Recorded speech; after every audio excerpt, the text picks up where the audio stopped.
বিজয় দিবস তো আবার বলি তাহলে বিজয় দিবস তো 16ই ডিসেম্বর হয়েছে, কিন্তু এই বিজয় দিবস হচ্ছে পাকিস্তানিদের পরাজয়।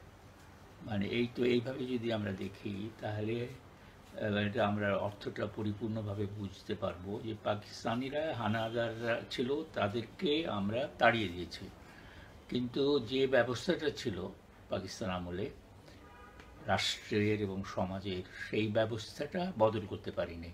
অর্থাৎ ওরা চলে গেল কিন্তু ব্যবস্থাটা রয়ে গেল, এবং সেই ব্যবস্থাটা ছিল আমলাতান্ত্রিক, সেই ব্যবস্থাটা ছিল পুঁজিবাদী। এইটা আগেও ছিল, ব্রিটিশ আমলেও ছিল, এইটা পাকিস্তান আমলেও ছিল। এখন এই যে পাকিস্তানি হানাদাররা এইটাকেই রক্ষা করার জন্য চেষ্টা করছিল। বাংলাদেশের মানুষ যাদের বিরুদ্ধে যে বিদ্রোহ করলো সেইটে একটা বিপ্লবী অভ্যুত্থানের মতন দাঁড়ালো। এটা কেবল স্বাধীনতার জন্য লড়াই ছিল না, এটা দাঁড়িয়েছিল মুক্তির সংগ্রাম। এবং মুক্তি মানে হচ্ছে ওই যে ব্যবস্থা, সমাজ এবং রাষ্ট্রের যে ব্যবস্থা, সেইটাকে বদল করা। অর্থাৎ ওই আমলাতান্ত্রিক এবং পুঁজিবাদী চরিত্রটাকে বদলে দেওয়া। সেইটার জন্যই কিন্তু মানুষ লড়াই করেছে, এবং সেইটার জন্যই সমস্ত শ্রেণীর মানুষ 71-এ একসাথে হয়েছিল। কিন্তু যুদ্ধের পরে যেটা হয়েছে সেটা দেখা গেল যে ওই ব্যবস্থাটা বদল করার জন্য চেষ্টাটা হলো না।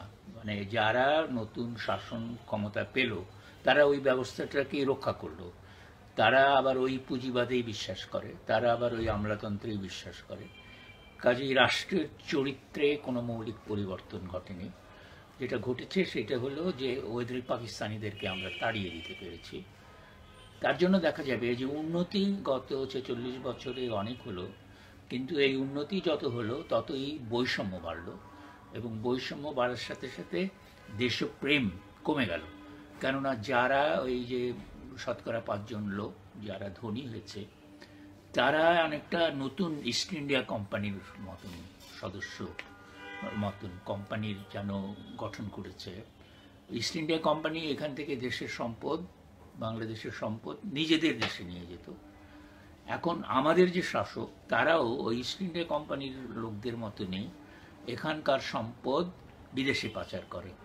তারা ওই ব্যবসা বাণিজ্য করা, তারা দমন নিপীড়ন করা, লুণ্ঠন করা ইত্যাদির মধ্য দিয়ে যে সম্পদটা আয়ত্তে আনে, সেই সম্পদটা তারা দেশে রাখে না, এই সম্পদটা তারা বিদেশে পাঠিয়ে দিচ্ছে। সেজন্য দেখা যাচ্ছে যে বিদেশি ব্যাংকে তারা হিসাব রাখছে, বিদেশে তারা বাড়িঘর কিনছে, তাদের ছেলেমেয়েরা বিদেশে পড়াশোনা করছে, তারা নিজেরাও সময়ে বিদেশে কাটাতে পছন্দ করে, সুযোগ পেলেই চলে যায়। তো এইটা হচ্ছে সমস্যা, যে আমরা আমাদের বিজয়টাকে সম্পূর্ণ করতে পারিনি। বিজয়টা সম্পূর্ণ হতো যদি আমরা এই বিজয়টাকে এগিয়ে নিয়ে যেতে পারতাম। বিজয় মানে পাকিস্তানিদের পরাজয়, সেই পরাজয়কে নিয়ে যেতে পারতাম বিজয়ের দিকে, অর্থাৎ ওই রাষ্ট্র এবং সমাজের যে বৈষম্যমূলক চরিত্র সেই থেকে বদল করার দিকে আমরা ওইখানে নিয়ে যেতে পারিনি। সেজন্যে বলতে হবে যে আমাদের মুক্তিযুদ্ধ অসম্পূর্ণ রয়ে গেছে। এই মুক্তিযুদ্ধের চেতনা ছিল সমাজ বদলের চেতনা, কিন্তু সেই চেতনাটাকে আমরা বাস্তবায়িত করতে পারিনি।